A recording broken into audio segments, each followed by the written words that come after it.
Tracy came to the bed after about 5 minutes and lay down, curled up behind me. I pretended to be asleep so I wouldn't even have to say goodnight to her. I got up at my usual 5 a.m., did my morning routine, and headed to work. Tracy was still in bed when I left, which meant she had no plans to go to Sofitel. I guess she and Sherry will need to figure out what's next now that Jacques is gone. This is their problem. Obviously, I needed to deal with my own problem.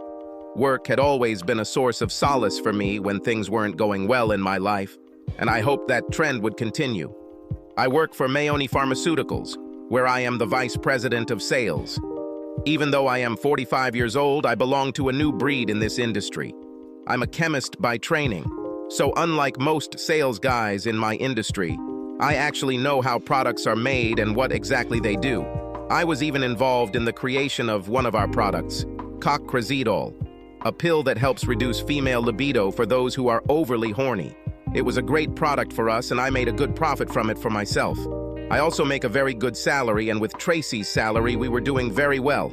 Upscale house in a trendy area, 2 nice cars, great vacation. Neither of us will suffer financially when we divorce. Well, that's what I thought about. The dreaded R word.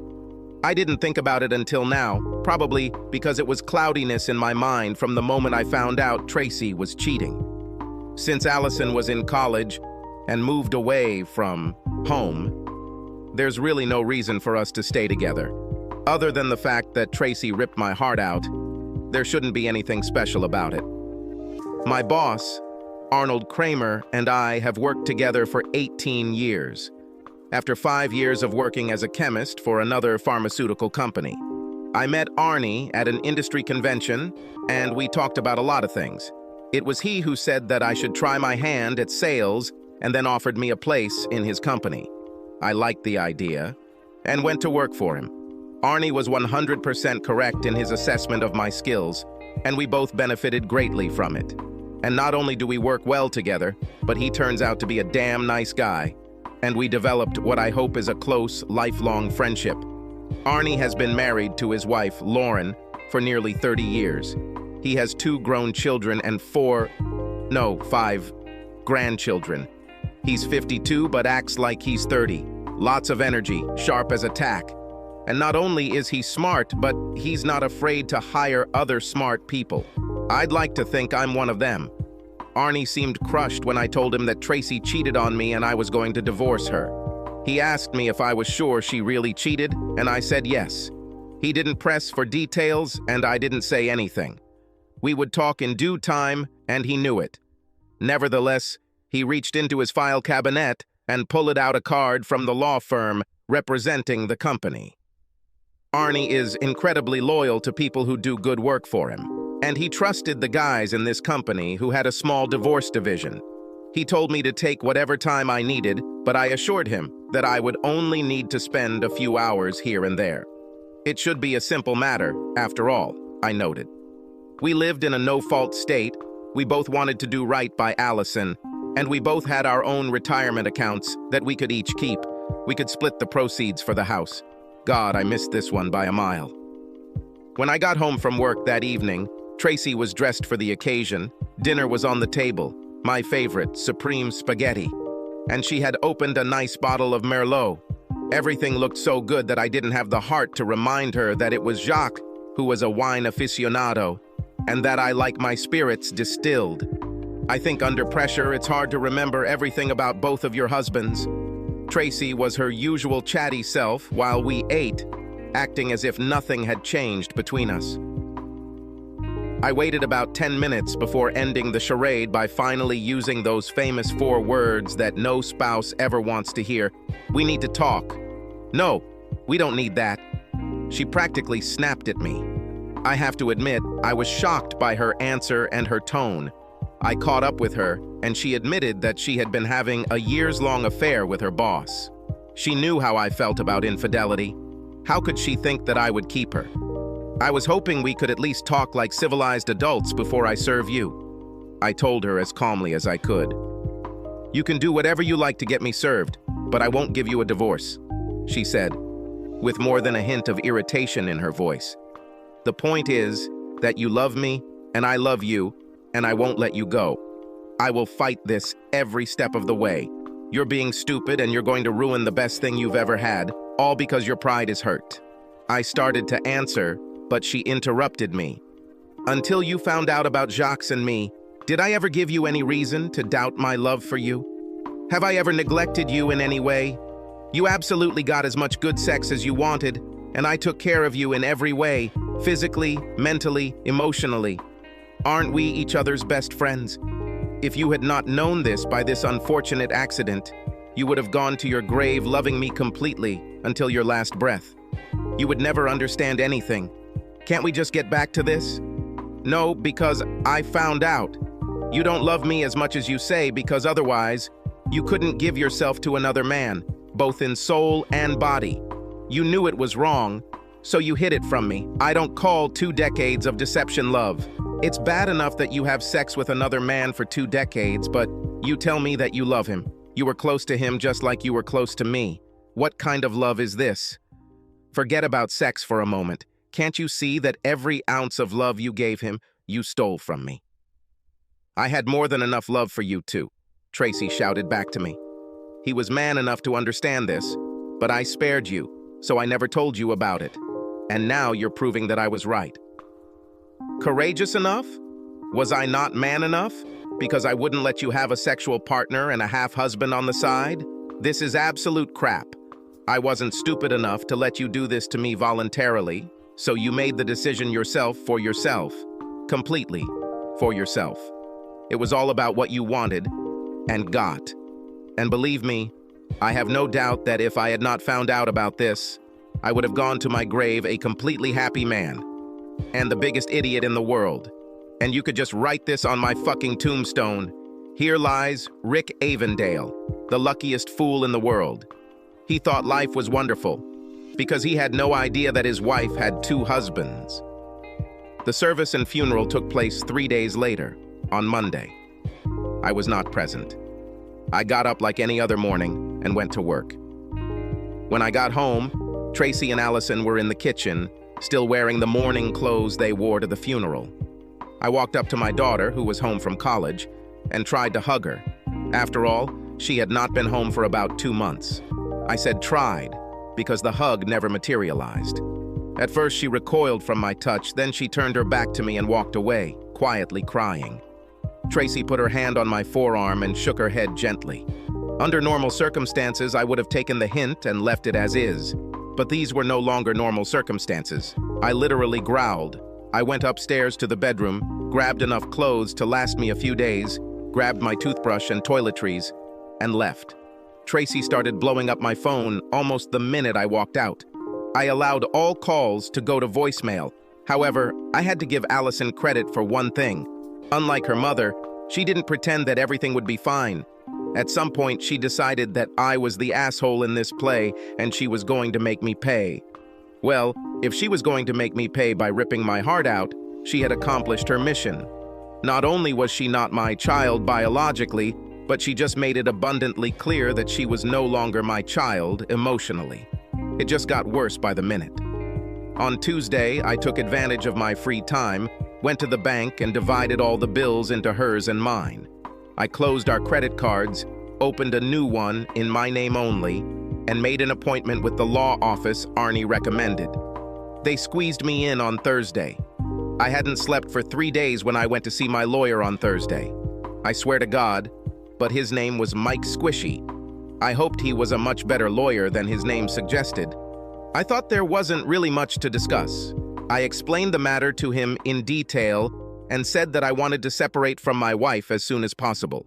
I also told him that I wanted Jacques' estate to be sued for alimony. Well, if Allison was no longer my child in any sense of the word, then let her real father pay for her upbringing. I'm tired of being a fool, I told Mike. Mike said he didn't see any problem with it, but if Tracy was really adamant about not getting a divorce, the judge might order mandatory counseling, which could take a while. I told him to go for it, and on Monday the following week, Tracy was handed the papers at Sofitel. I'm guessing she was served at 10:07 a.m., because at 10:08, our receptionist said an irate Tracy was on line 3. For a week, I did not answer any of Tracy's calls or messages on my cell phone, and I instructed the secretary to send her calls directly to my voicemail, which they did. But I knew I couldn't avoid her forever, so one day I told Marlene, our senior secretary, to put her through to me when she called. "You are an incredible asshole." I hung up as soon as she finished her first curse. Phone call number 2 came in 15 seconds later. "Don't you dare hang this fucking—" I hung up again, wondering how long it would take for her to realize that she had to be polite if she wanted to talk to me. Phone call number 3 took a little longer. When I answered, she practically whispered that she was trying so hard to control herself. "You won the first round. We need to talk," she said. "This is just wonderful," I said as cheerfully as I could. "Call my lawyer, Mike Squishy, at the number I'll send you, and make an appointment with us. You may also want to bring your own lawyer with you. This could speed up the process." The meeting was scheduled for 2 weeks later. Until then, I continued to live in a nearby motel, stopping by my old house to cut the grass and occasionally picking up mail and other belongings. When Tracy first saw me drive up to the house, she tried to greet me like she was her long-lost husband and started hugging me in the driveway, but I physically pushed her away from me and walked into the house. "You didn't have to tell the world about our problems right there in the driveway, did you?" she said. "Hey, if I'm such an asshole, divorce me," I replied calmly. The meeting with the lawyers took place on Friday afternoon at 3 o'clock. As always, a gentleman, I let Tracy make her case first, that she loved me completely and was simply leaving a little room in her heart for Jacques. And of course, now that he was dead, everything would be mine all the time. "Are you ready to throw away 20 wonderful years because of this?" she asked me. "Did our love mean so little to you?" "No. It is precisely because our love meant so much to me that we must dissolve this marriage," I answered. "You completely captured my heart and vilely deceived me to get it. How can I not see this as a complete betrayal of trust, the very foundation of marriage? You knew what you were doing was wrong, so you betrayed my trust to get exactly what you wanted, both of us physically and emotionally. But he knew and accepted it, and I was tricked into it. For some reason, no one offered me to have sex with his wife. This divorce is not on my conscience. It's about your selfishness and betrayal. I would never accept sharing you physically with another man. But sharing your love with another man is not everything. It hurts worse than if you just had a cheap, tawdry affair with a hot stud. You loved this guy, and had sex with this guy, and even had a child with him. Just because I didn't know didn't fix the situation. You both stole from me. It's a good thing he died of a heart attack that day, because if he hadn't, I would have shot him." Tracy gasped as I made my final statement. I was already in tears. "You know, in all this time, you have never said that you regret cheating on me," I continued. "You apologize for hurting me, and I know you're sorry you got caught, but I don't think you're the least bit sorry for what you did. Rick, I know you can do your part. Don't go through this divorce," she said. "My part? This was our marriage, Tracy. There wasn't supposed to be my part and your part. It was supposed to be just us, forever." Mike looked at Tracy's lawyer and said, "I think we're done here. Your client must sign the documents and return them to us." Attorney Tracy, a stern, middle-aged African-American woman, nodded grimly and held out her hand for Mike to shake. Over the next 2 weeks, some minor details were sorted out, and about 3 months after that, we were officially divorced. 2 days after the divorce became official, I had Mike file a lawsuit against Jacques' estate for what was essentially child support and college expenses, although it sounded better when Mike used legalese.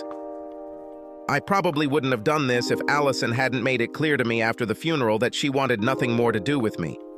I raised this child as my own for 18 years, and this was the respect I was given? But I think she had 4 years to think about it after Tracy brought her up to speed, and in her eyes, I was no better than a fool. So, 14 years of complete fatherly love went down the drain.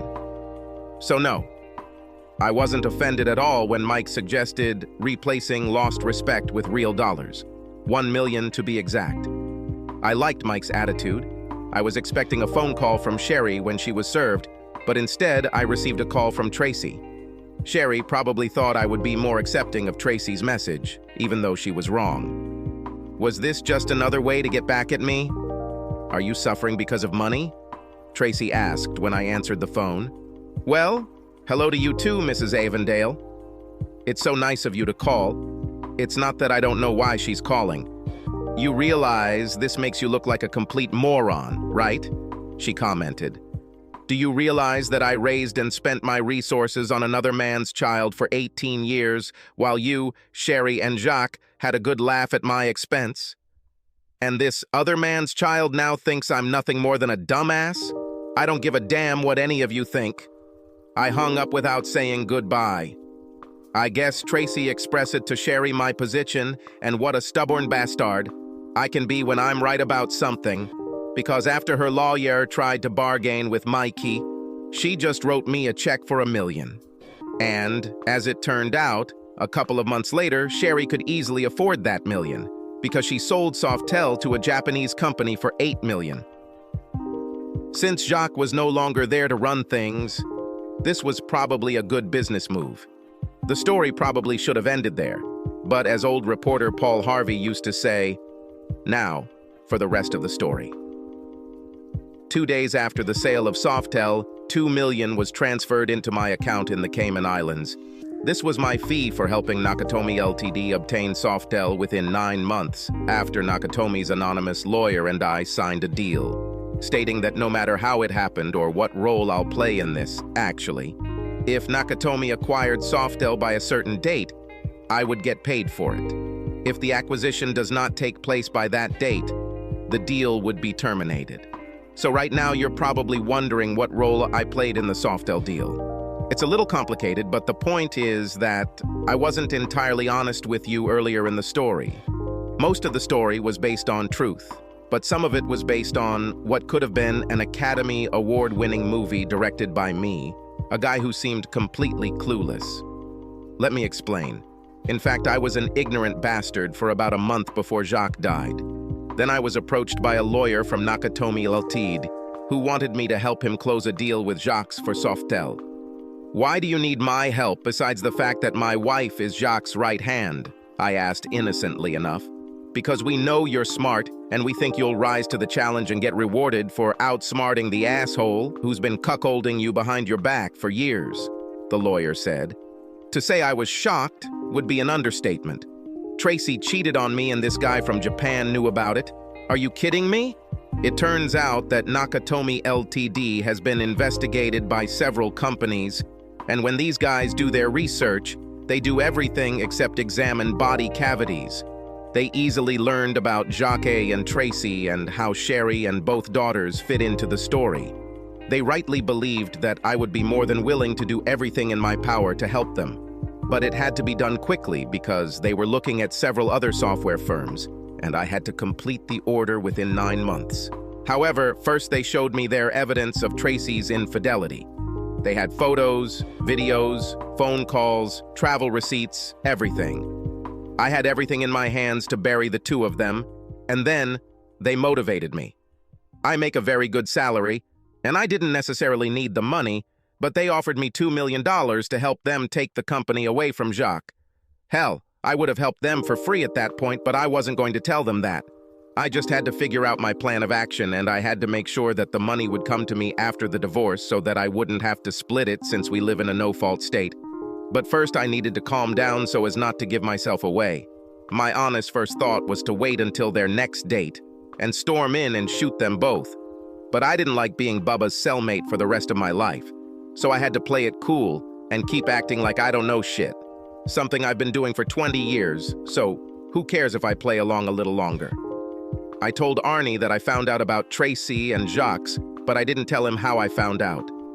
One day, we stayed up late with a bottle of Don Julio tequila, throwing out ideas about what I should do. Finally, after drinking about half the bottle, he looked at me seriously and said, "Damn it, son, isn't it just crap that the guy who invented cockrazidol puts up with his wife getting fucked by another man? You should have slipped her some of this, Rick." That's when the light bulb went on. although I didn't tell Arnie for obvious reasons. Not for her, I thought to myself. I had to slip this asshole some of this stuff. Hey, wait a minute. You can kill two birds with one stone. One of the really good things about cocrazitol is that, unlike most other medications, it doesn't have many contraindications. In fact, there is only one. This drug should not be taken by men at all, because although it calms the female libido, for some reason it causes a spike in blood pressure in men and can lead to a fatal heart attack. I just needed to give some of the drug to Jacques. Jacques and I both belong to the same golf course, and we sometimes play together with two other guys.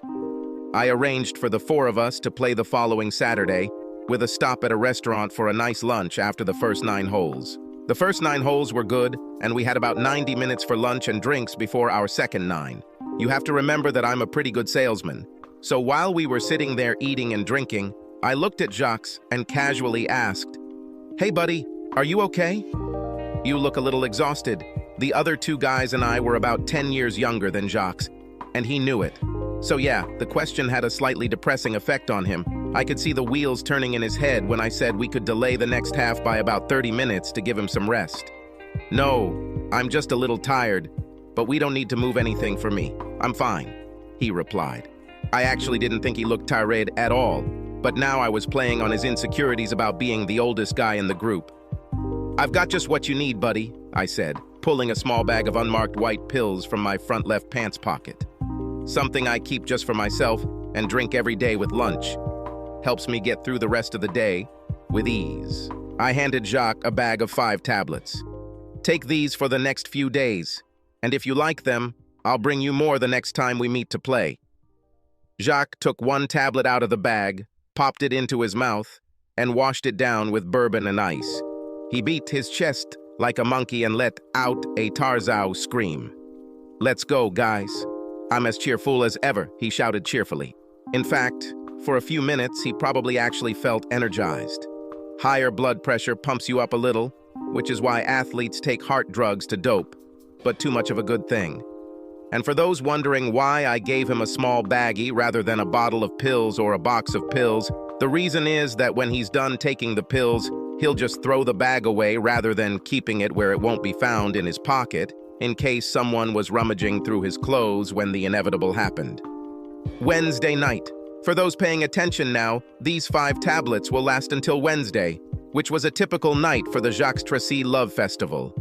Combine a man's blood pressure, which is already elevated from having sex with a beautiful woman rather than his wife, with medications that cause his blood pressure to rise and spike, and you have a heart attack, most likely fatal. But since it looked like a normal heart attack, and since we live in a small town without a large homicide unit, the only way to investigate it is if something looks suspicious or out of place.